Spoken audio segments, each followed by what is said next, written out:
Halo semuanya, agar kalian bisa lebih memahami mengenai konsep debit kredit, kemudian kapan saatnya ini akun A misalnya bertambah atau berkurang. Nah, dengan pembahasan tambahan ini akan saya lebih perdalam untuk konsep debit kredit tersebut.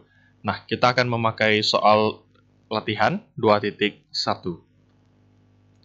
Oke.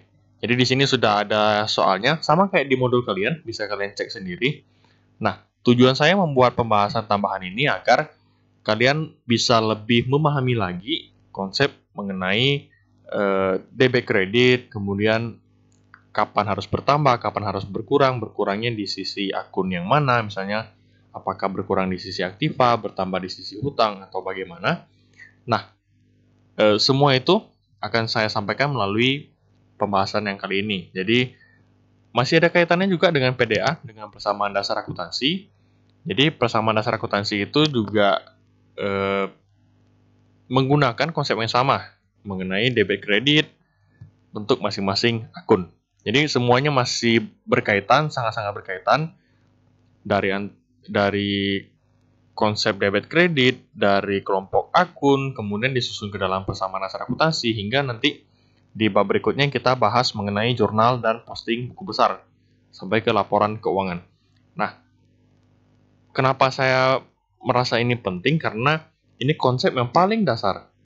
Jika kalian tidak atau gagal memahami mengenai debit kredit, mengenai konsep masing-masing akun, bertambah di mana, berkurang di mana, itu akan susah untuk kita lanjut ke tahap berikutnya. Oke, maka dari itu di sini saya ada pembahasan tambahan dan saya pakai soal 2.1. Baik, kalau kalian lihat di sini sudah ada list transaksinya. Ya, masing-masing sudah ada transaksinya. Ini perusahaan taksi milik Hellboy.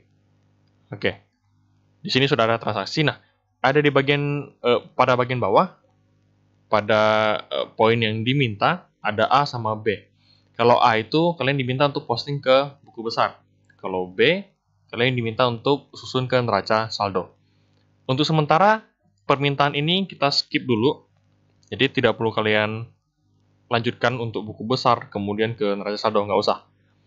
Poin utama yang mau saya sampaikan adalah kalian paham dulu nih, kalau transaksi seperti ini berpengaruhnya di akun mana. Nah, berpengaruh di akun mana setelah kita sudah ketahui, kemudian kita juga harus tahu dia sifatnya bertambah atau berkurang. Bertambah berkurang ini nantinya bakal mengefek atau bakal dilanjutkan dengan posisi debit kredit seperti itu. Oke, langsung saja saya bahas. Ingat, jika ada pembahasan yang kurang kalian pahami, ada yang kalian gagal paham atau belum dapat logika berpikir, sekali lagi silakan ditanyakan ke saya. Jadi jangan sampai ada yang bingung, ada yang tidak paham, tapi diam-diam. Nanti tiba-tiba bilangnya, saya nggak paham nih mata kuliah ini. Saya tidak bisa mengikuti dengan baik misalnya. Padahal orang yang bersangkutan tersebut tidak pernah nanya, jelas tidak jelas juga nggak pernah bersuara, ya. Jadi seperti itu. Nah, saya langsung saja masuk ke soal. Jadi di sini saya tampilkan untuk seluruh transaksinya. Nah, di bagian bawah ini untuk kalian biar nggak susah bolak-balik. Nah, saya sajikan aja di sini. Jadi di sebelah kiri ini, di bawah kiri itu ada list atau daftar kelompok akun. Ya, terutamanya ada 5, aktiva, kewajiban, modal, pendapatan, dan beban. Preview ini saya cuma tambahin aja, namun dia termasuk ke komponennya si modal. Oke, ingat ya, preview itu komponen kontra dari modal. Sudah saya jelaskan di video sebelumnya.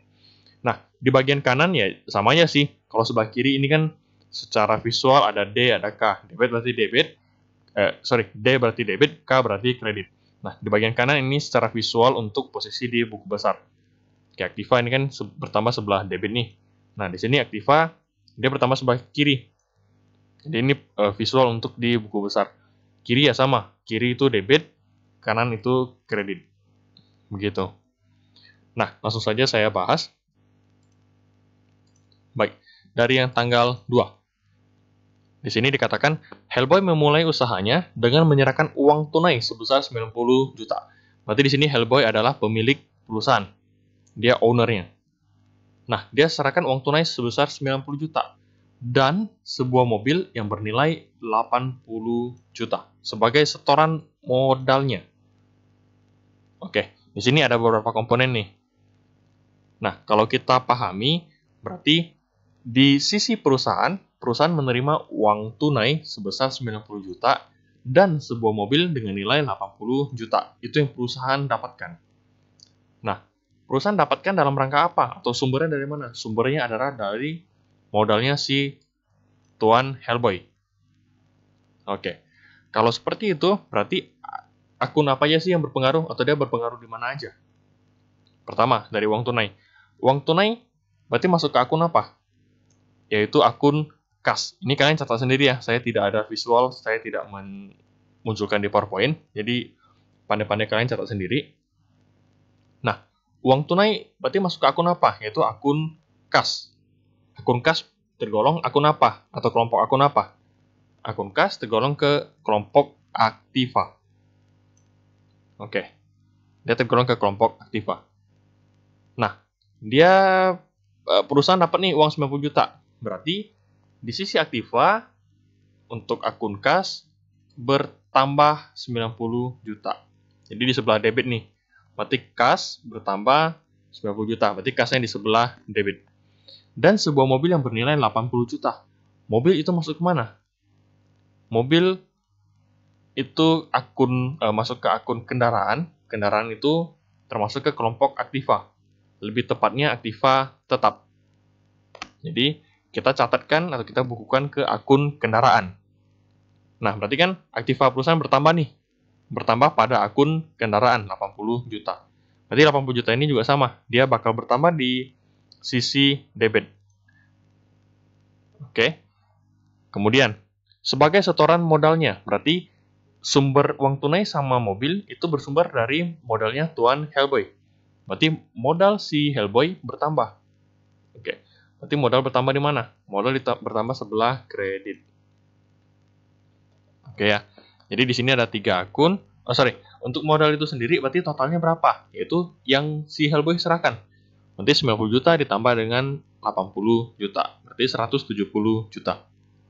Nah, kalau kita rangkum ke dalam jurnal, berarti sebelah jurnal biasa gini nih, kasih 2 garis. Nah, sebelah debit berarti sini ada kas. Oke, kasnya 90. Kemudian di sini ada kendaraan, kan kendaraan kita kreditkan.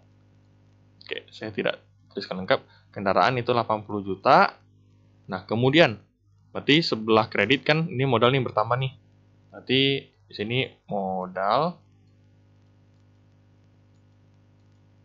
bertambah sebesar 170 juta. Ini tolong ditulis lengkap. Saya hanya coret-coret jadi agak susah untuk mau menuliskannya. Oke ya. Jadi penyerahan uang tunai tersebut dicatat sebagai kas, berarti aktivanya bertambah atau kas dicatat sebelah debit. Dan sebuah mobil, berarti itu akun kendaraan. Kelompok aktiva juga, berarti sifatnya bertambah di sebelah debit. Sebagai setoran modal. Setoran modal berarti modalnya si Hellboy bertambah. Modal bertambah berarti sebelah kredit. Oke, jurnalnya seperti ini. Saya lanjut ke poin berikutnya. Saya clear coret-coretannya dulu. Oke. Tanggal 5. Membayar sewa kantor untuk bulan Oktober.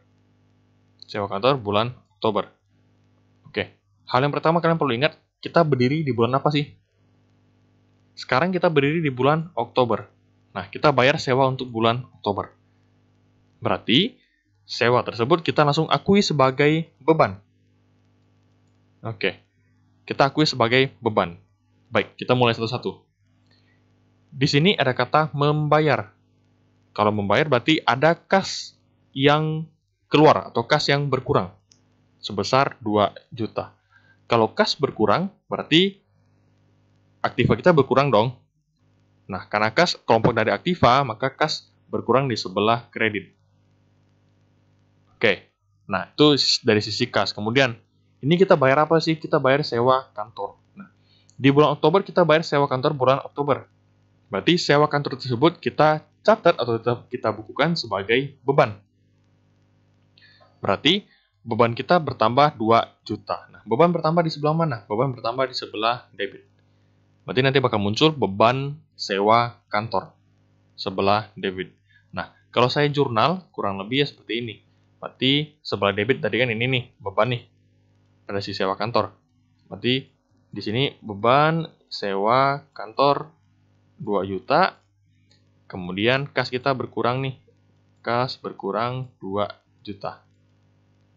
Ya, kurang lebih seperti itu. Oke, itu konsep untuk yang nomor 5. Lanjut. Nah, nomor 6. Ini juga sama sih. Membayar iklan sebesar 750.000.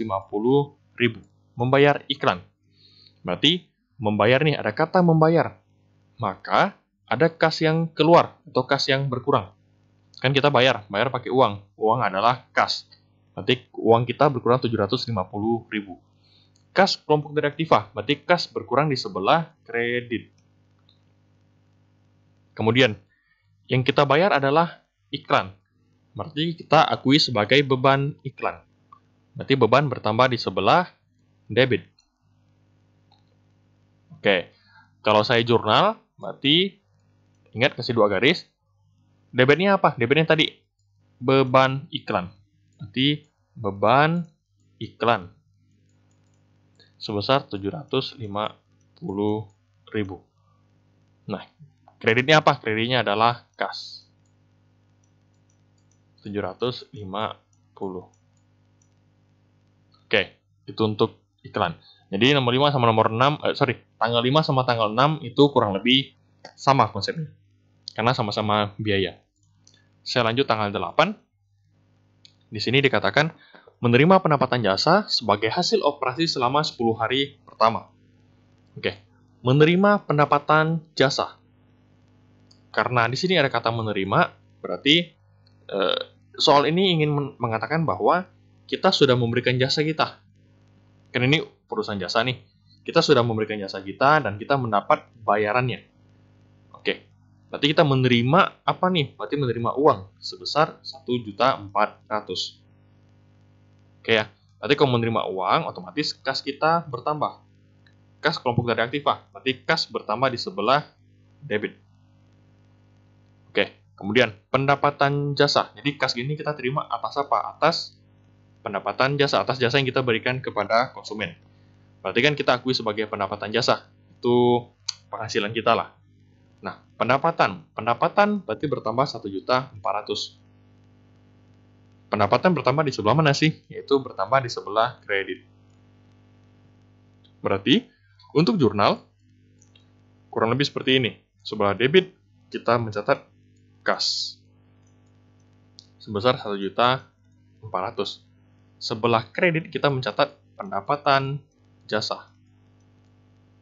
Ini ditulis lengkap ya. Sekali lagi, karena saya kesulitan untuk menulis, maka saya hanya coret-coret. Nanti kalian tulis saja lengkap. Ini pendapatan jasa. 1.400.000. Oke, seperti itu.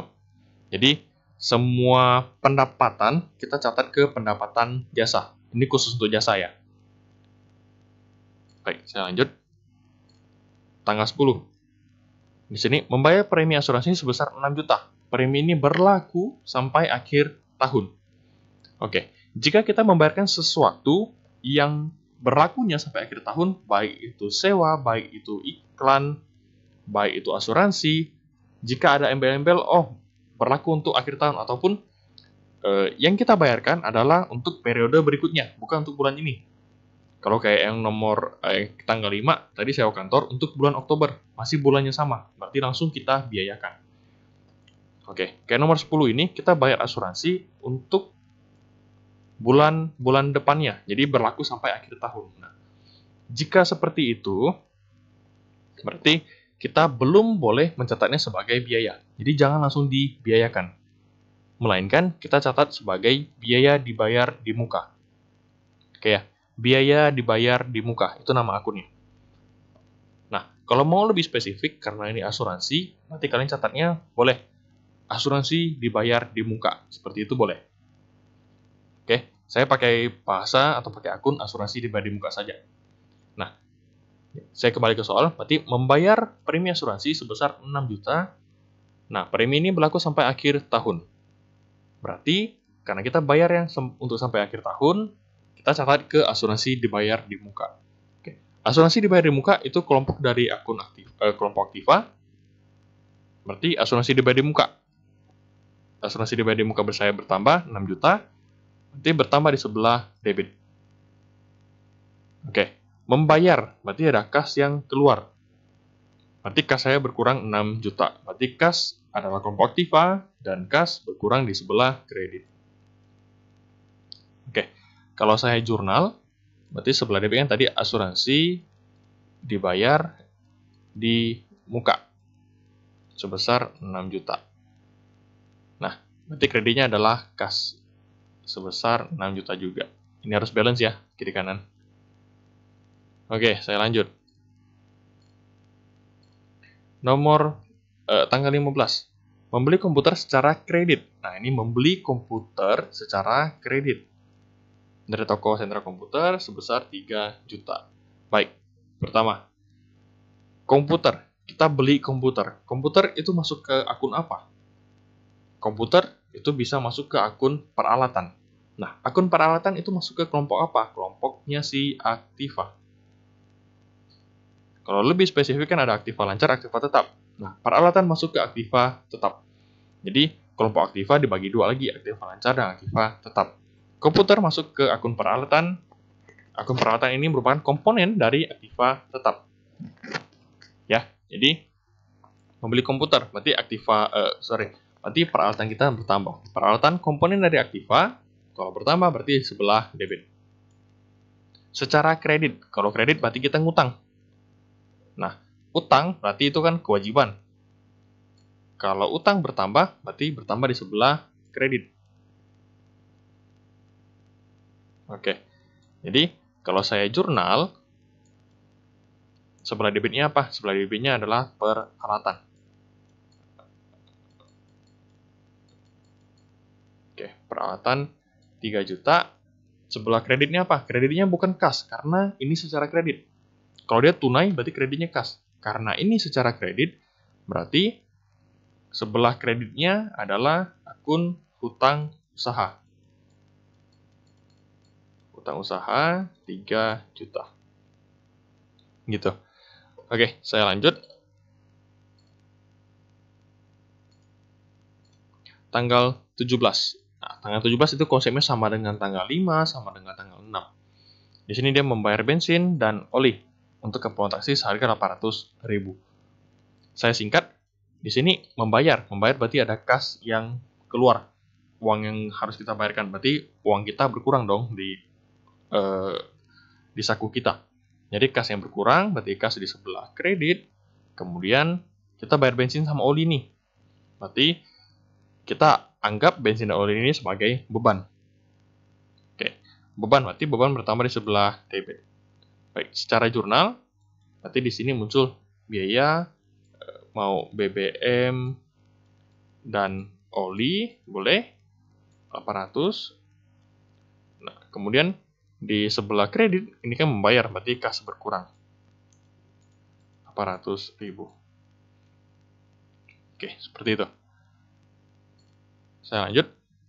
Tanggal 20. Ini sama nih kayak tanggal 8. Sama dengan tanggal 8. Oke, tanggal 20. Menerima pendapatan jasa sebagai hasil operasi selama 10 hari kedua. Menerima pendapatan jasa 2.100.000. Menerima berarti muncul akun kas sebelah debit. Oke, kemudian kita menerima kas atas apa? Atas pendapatan jasa. Berarti di sini pendapatan jasa 2.100.000, 2.100.000. Oke, saya lanjut. Nomor tanggal 22. Menyewakan taksi kepada PT Heaven selama beberapa hari. Karena itu dikirimkan tagihan ke perusahaan tersebut senilai 1.300.000. Ingat, kita ini perusahaan taksi. Nah, kita menyewakan taksi ke orang tersebut, ke PT Heaven. Berarti, kalau kita menyewakan sesuatu, kita memberikan taksi kita, otomatis orangnya harus bayar ke kita. Nah, dia harus bayar ke kita, berarti kan ini merupakan pendapatan jasa. Oke. Nah, di sini kita kan karena itu dikirimkan tagihan ke perusahaan tersebut senilai 1.300.000. Berarti kita baru nagih nih. Kita udah ada pendapatan jasa, kita udah menyewakan taksi kita, namun kita belum dapat bayarannya. Nah, jika seperti itu gimana? Berarti kan orang ini ngutang ke kita. Karena dia ngutang ke kita, berarti kita punya piutang terhadap orang tersebut. Ya, kita punya piutang terhadap orang tersebut. Piutang merupakan komponen dari aktiva, berarti kalau piutang bertambah di sebelah debit. Saya gambarin dulu deh. Ini piutang usaha. Di sebelah debit, nah, nanti sebelah kreditnya apa? Karena gitu kan kita perusahaan taksi. Kita menyewakan taksi kita, otomatis kita mengakui ada yang namanya pendapatan jasa. Pendapatan jasa bertambah di sebelah kredit. Berarti di sini pendapatan jasa sebesar 1.300.000. Oke, seperti itu. Baik, saya lanjut. Nomor 23. Membayar angsuran utang kepada PT Sentral Komputer sebesar 2 juta. Nah, kita lihat dulu. Kita punya utang nggak sih ke PT Sentral Komputer? Nah, kita cek sebelumnya kita ada beli kredit nggak? Ah, di sini. Membeli komputer secara kredit dari toko Sentral Komputer. Oke. Di sini kita hanya bayar 2 juta, jadi nggak usah masalah. Pak, ini utang-utangnya 3 juta, kok dia bayarnya cuma 2 juta? Ya, terserah soalnya. Yang jadi aneh, kalau dia utang 3 juta, kita bayarnya 4 juta. Itu kan berarti lebih. Itu yang bakal jadi aneh. Nah, di sini dia hanya mengasur atau membayar sebagian sebesar 2 juta. Ya udah, nggak masalah. Berarti, di sini kan ada kata kunci membayar. Dia membayar, otomatis kasnya berkurang. Ada uang yang harus dikeluarkan. Maka kasnya menjadi berkurang. Berarti kas berkurang di sebelah kredit, kemudian dia bayar utang nih ke PT Sentral Komputer. Berarti utangnya juga ikut berkurang. Nah, utang berkurang di sebelah debit nih, bagian kewajiban. Maka secara jurnal, sebelah debit ada hutang usaha, kemudian sebelah kredit ada kas sebesar 2 juta. Oke, saya lanjut. Nah, ini tanggal 25 menerima pendapatan jasa, saya tidak jelaskan lagi. Ini sama dengan tanggal 20, sama dengan tanggal 8. Oke, tanggal 26 juga saya tidak jelaskan kembali, karena ini sama dengan yang tadi, tanggal 17. Ya, sama. Oke, saya lanjut ke tanggal 28. Di sini dikatakan menerima pembayaran dari PT Heaven. PT Heaven yang mana sih? Sebelumnya pernah ngutang ke kita kah? Kita lihat kembali ke transaksi. Kita lihat PT Heaven, nah ada satu nih. Yang tadi, PT Heaven. Oke. Menerima pembayaran dari PT Heaven. Dia tidak bilang bayarnya berapa. Berarti asumsikan si PT Heaven bayar ke kita itu full. Dia melunasi semua piutangnya. Oke. Piutangnya kita lihat pada poin sebelumnya adalah 1.300.000. 1.300.000. Berarti si PT Heaven bayar ke kita nih. Kita menerima uang. Berarti kas kita bertambah. Bertambah di sebelah debit. Kemudian, sebelumnya kita sudah akui piutang. Jadi orang ini kan ngutang ke kita nih. Sekarang dia bayar hutangnya. Berarti di sisi kita muncul piutang. Pada tanggal 22, di sisi kita muncul piutang. Di tanggal 28 orang ini bayar. Berarti piutang kita terlunasi. Berarti kan piutang kita berkurang nih. Nah, piutang berkurang berarti sebelah kredit. Berarti secara jurnal, kita menerima yang namanya kas, kemudian sebelah kredit kita mencatat piutang usaha. Sebesar 1,3. Oke, lanjut. Tanggal 30, membayar gaji sopir. Oke lah. Ini sifatnya juga beban sama membayar gaji sopir. Berarti membayar nih. Membayar. Ada kas yang keluar. Berarti kas kita di sebelah kredit. Kemudian membayar gaji sopir 900.000. Berarti gaji sopir kita akui sebagai apa? Yaitu sebagai biaya, sebagai beban. Beban bertambah di sebelah debit. Otomatis jurnal kita adalah biaya gaji 900.000, kreditnya adalah kas 900.000 juga. Oke, terakhir tanggal 31. Hellboy mengambil uang untuk keperluan pribadi. Ingat, si pemilik perusahaan ambil uang untuk keperluan pribadi. Itu namanya prefer. Pokoknya dia ambil untuk keperluan pribadi, itu namanya prefer. Kecuali dia bilang pinjaman. Kalau dia mengambil uang dan dicatat sebagai pinjaman, ya berarti pinjaman adalah piutang lain-lain atau piutang karyawan. Oke, selama dia keterangannya adalah untuk keperluan pribadi, udah gitu aja, berarti itu namanya prefer. Oke, prefer sebesar 1.500.000. Nah, prefer, berarti prefernya bertambah. Prefer bertambah di sebelah debit. Kalau misalnya dia nanya, Pak, kok prefer kan komponen modal? Modal kan kalau bertambah sebelah kredit. Berarti gimana dong? Ingat sekali lagi, prefer itu akun kontra dari modal. Jadi dia berlawanan sifatnya. Oke, maka dari itu, karena berlawanan, maka prefer jika bertambah, dia bertambah di sebelah debit.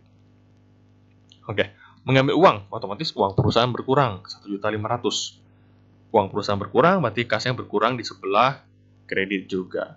Nah, secara jurnal, kita catatnya berarti debitnya kan prefer nih. Prefer sebelah kredit, debitnya tadi prefer, kreditnya adalah kas sebesar 1.500.000. Oke, seperti itu. Jadi, ini merupakan penjelasan tambahan dari saya. Harapan saya adalah kalian bisa lebih memahami untuk konsep debit kredit, untuk ini transaksi ini pengaruhnya di akun apa aja sih? Bayar ini, pengaruhnya di akun beban bertambah, kas kita berkurang, nah seperti itu. Jadi, pertama kalian harus tahu dulu akun mana yang berpengaruh atau terpengaruh. Setelah tahu akun apa aja, nah kalian harus lihat dia pengaruhnya apakah sifatnya menambah atau berkurang. Nah, setelah kalian tahu, berarti kalian mengetahui. Kalau misalnya bertambah di sebelah mana nih? Lihat lagi ke tabel yang sudah ada. Jika aktiva bertambah sebelah debit. Jika modal bertambah sebelah kredit. Seperti itu.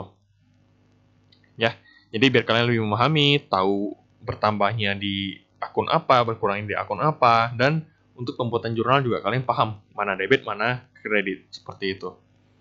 Oke ya, seperti biasa, jika ada yang kurang dipahami, silahkan ditanyakan ke saya. Jadi dengan ini pembahasan tambahan dari saya sudah selesai. Sama seperti video sebelumnya, yaitu tidak ada assignment untuk pertemuan kali ini. Ya, sampai ketemu di pembahasan video selanjutnya. Terima kasih.